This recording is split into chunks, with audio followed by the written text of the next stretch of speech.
This is the plaintiff, Forrest. He says he hired the defendant to make a music video for him and his band. The defendant, however, was under the misconception that the video was a collaboration between the two of them. The guy put things in the video he didn't approve of. He wouldn't make changes, and he's here suing for every penny of the $700 he paid for the worthless music video.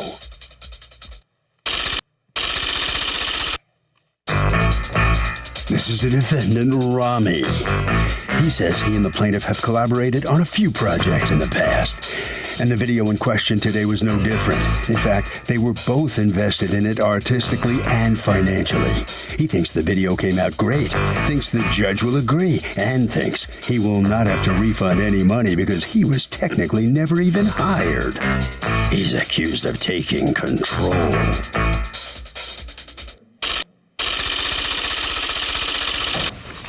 Okay, all parties, please raise your right hand. Be seated, come to order, please. Litigants have been sworn, Your Honor. Thank you, Douglas. You're welcome, ma'am. Okay, Mr. Forrest. Yes. You are suing Rami for $700 because you want a refund for an amount that you paid him for a video, and you're saying he breached the contract. Tell me what happened. First of all, I would like to say that I got in touch with Mr. Rami 2015, like in November. How'd you hear about him? I knew him from previous. We did work in 2010. We did work together in 2010? Yes. What kind of work was it? It was a short video we did for a book that I had written. Okay. I got written, and we did a short video for that based upon the character that I play. And we're in a band called Black Vampires, and it's kind of like a soulful, alternative, gothic band. It's kind of like a soulful version of Marilyn Manson.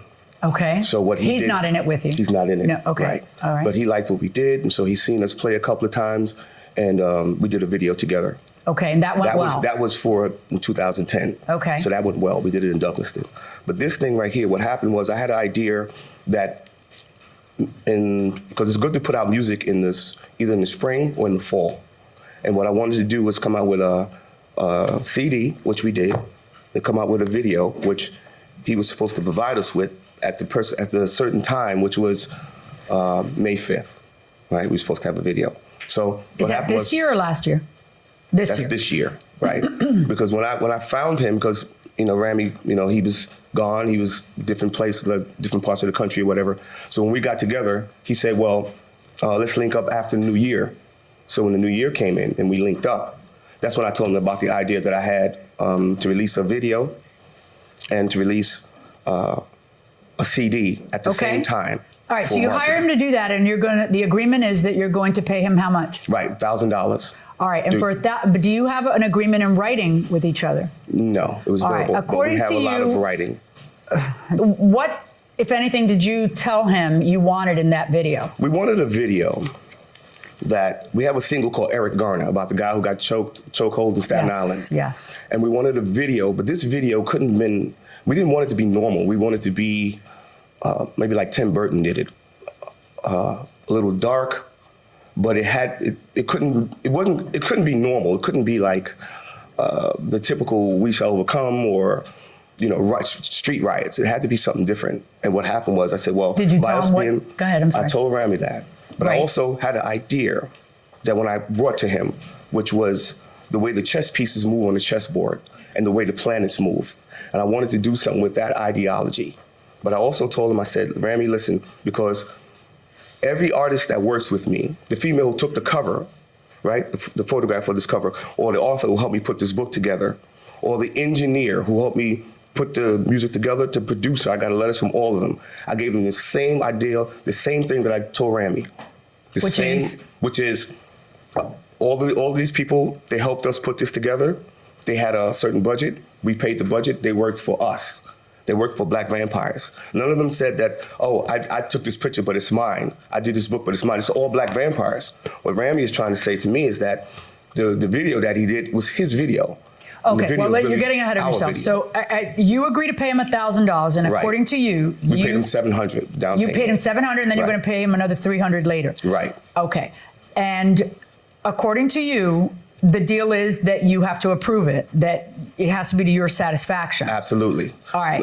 He made a video. Right. And tell me about the video that he made. Beautiful. The video that he made, when we looked at the video, we all sat back, we looked at it, and we was like, okay, it's a good video. We liked it.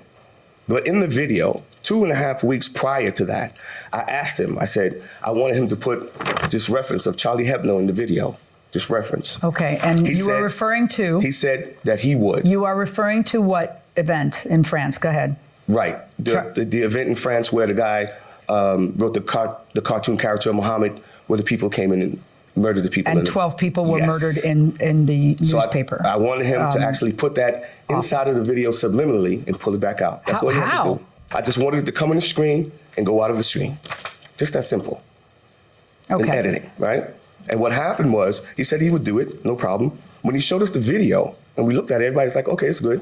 99% of the video, 99.9% of the video was all Rami.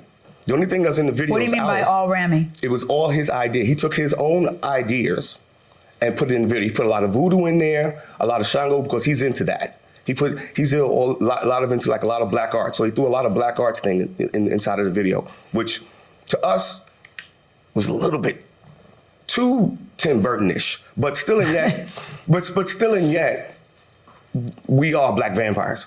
So the point is, I understood the darkness of it. But what happened after we looked at it and all, we was like, well, play it again. And when he played it again, I didn't see the Charlie Hebdo reference. So I asked him, I said, what happened 2.5 weeks ago? I told you to put the Charlie Hebdo reference in there. He said, I didn't think it should be in there.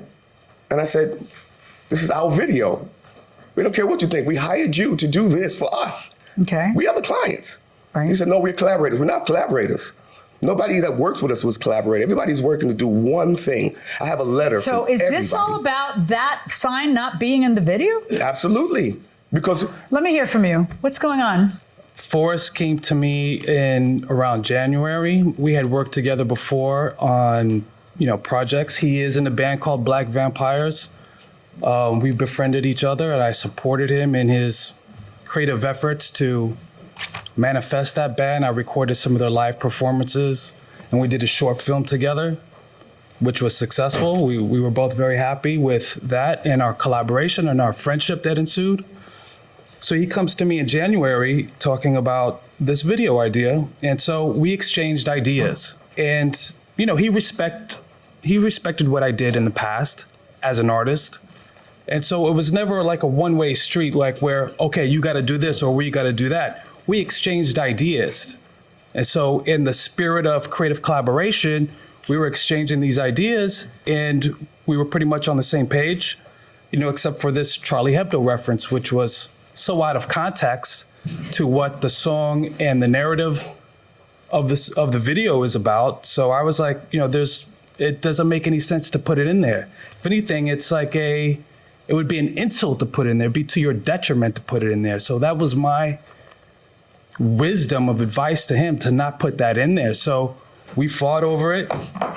But first, let me back up. We never had a contract. We never had any terms of agreement or anything like that stating that he hired me or that he was my client. If he was my client, he would have had to pay me a lot more money. If anything, this was like a favor. He contributed money to the production expenses and I contributed more money than he contributed. So this was a collaborative effort for both of us, for him to promote his band and for me to expand my video portfolio. So this was a creative effort on both of our parts. So I have a long list of receipts of expenses that came out of my pocket and, email correspondences with him to, rectify the situation in good spirit, because I knew that he wanted this in here. I was like, well, if you really want this in here, then you're going to have to pay me a minimum $10,000. That's what I would charge for him to hire me. Let's take a few steps back here. Yeah. All right. Charlie Hebdo is a French satirical weekly magazine. And some months prior to this video, they had published some satirical cartoons that involved Muhammad, and terrorists went in and shot up and killed the editor and much of the staff. There were 12 people killed. You feel that it is in poor taste for him to want to include in this video a sign that says "Je suis Charlie"?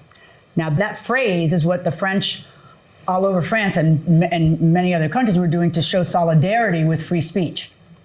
You understand that, right? Yes. In other words, it is not condoning terrorism. It is not condoning ridiculing religion. It is not. The "Je suis Charlie" was the battle cry of people saying this is wrong, because Charlie is the name of that weekly newspaper. Okay? So what about it did you, I'm not criticizing your judgment that it's in poor taste. I'm trying to understand what you felt that sign would say that caused you to be so principled about it that we're here. Help me to understand. So that's that incident, and that is a very complex subject matter to deal with. To give it 1 second, I think, is not enough. That's the main reason why we're dealing with the subject matter here in this video with Eric Garner, with the subject matter like that's happening in Ferguson, Baltimore, all over America, of police brutality against Black people. That's a big subject matter too. So if we're going to talk about that, putting Charlie Hebdo in there and not referencing it, it's not even referenced in the song, doesn't make any sense creatively.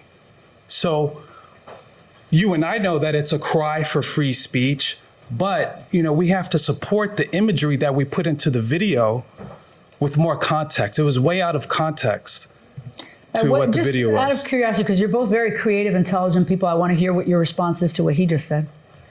Judge, I swear, this whole thing, this whole case is so simple. No, I don't need you. I don't want you to argue your case. Right. I'm perfectly capable of ruling on the contracts end of this.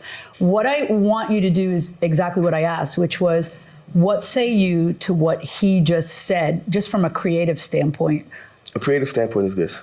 Okay, I'm the client. That's what I wanted. I know the law. Right. Just creatively, why do you disagree? Creatively, if I wanted the person that was standing in front of the tank in Tiananmen Square, put it in there, because that's what I asked for. Yeah, that is what you're. This is what I asked for. Your answer is, don't tell me creatively what to do. Okay, I've got it. When he asked you and insisted on putting it in, what did you say to him? The sign that says, "I am Charlie." What did you say to him? You said, "No, I don't think it's relevant." Okay, and then when he says yes, you say no. Now we have an impasse. Exactly. So what did you suggest to him? Either you pay me $10,000 or no. Right, because if he hired me, he would have had to pay me $10,000 off the bat. I would put anything he wants in there, and I made that very clear in the email. Can you prove that what you just said is true? That you charge $10,000 to do a couple-minute video? That other people have paid you that? Oh yeah, wedding videos and $10,000 for? Oh yeah, wedding videos, medical conferences. See, here's the thing, because you don't even have a contract with him. If I hire you to do a video, and you show me the first draft and I don't like it, and I tell you, can you just do one thing for me? Will you just put this sign in? I'd expect you to put the sign in. And if in fact it's different because it's a collaboration between you guys and it's your artistic endeavor and his artistic endeavor and you're supposed to have equal say, I'd expect a contract that says you're supposed to have equal say. This thing doesn't get distributed unless both of us agree that we're both happy with it, because it is unusual for the videographer to tell the client, I refuse to put that in there. I mean, I respect anybody who stands for something nowadays, but from just a pure contracts standpoint, if the client says, But he's not my client. Welcome back to the People's Court. Harvey Levin here. So, if a creative guy is hired to do a music video, can he say, my word is the final word in terms of what it looks like, or does the person who hires him have the final word? I think the person who hires him has the final word, just because it's his music video in the end, and since he was the one who originally had the music video, then yeah. You buying that? I agree. I think if you're paying someone to do a service to you, you do have the final say. Yeah, but you're hiring a creative guy. Yeah, but then again, it's like he's funding the project, so he has like Final say. Yeah. He's like Donald Trump, right? Exactly. Okay, going inside the courtroom. he is your client. He is, because I'm going to need you to prove otherwise. If you were doing this for you, I would have to see that there was no money transaction going from there to there. I would have to see that there is a contract that says, I know that in most cases when somebody pays you to do a video, they have to approve the video, but in this case it's different. because I would have to see that in writing. You don't have that. I have him saying, look, I just hired him. I hired him because he's got taste. It's not that he didn't want your artistry to go in there, but I get to call the final shots. That's how it normally is in a contract. So if it's going to be something different, then, and I realize you're not, some guy with a camera. I understand that. I get what you're saying, but I just don't think that you get the final veto. And all the guy wants is the money he paid you back because you've reached the impasse where you guys can't agree. And I don't think that's an unreasonable result. So if you wish to have the artistic license to say, I will not release this unless it looks the way I because I won't put something in there I don't believe in, that's fine. But that's gonna cost somebody. And why should it be him? It already cost him not being able to release the video at the same time as the CD. He's not asking, for whatever he's gonna have to pay somebody else to do this. All he's asking is, look, clearly we're not having a meeting of the minds, because he thinks he gets to call the shots, and I say I do because I'm the client. Yeah, so you do not get to touch that. That's not. No, everybody's got it. We don't want All that. All right. So I'm ruling in favor of the plaintiff in the amount of the $700. That's my judgment.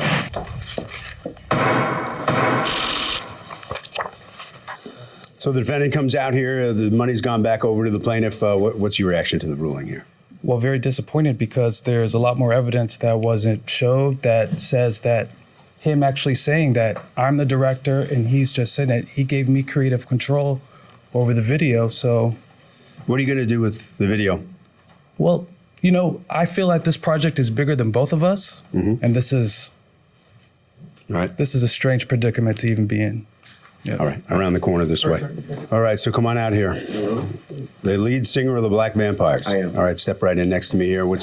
Satisfied how the verdict comes down here? Extremely satisfied, extremely. Because all I asked him to do was just put in something subliminal and take it out. And he didn't want to do that. Yeah. If you'd have did that, we wouldn't have been here. Just artistic differences here?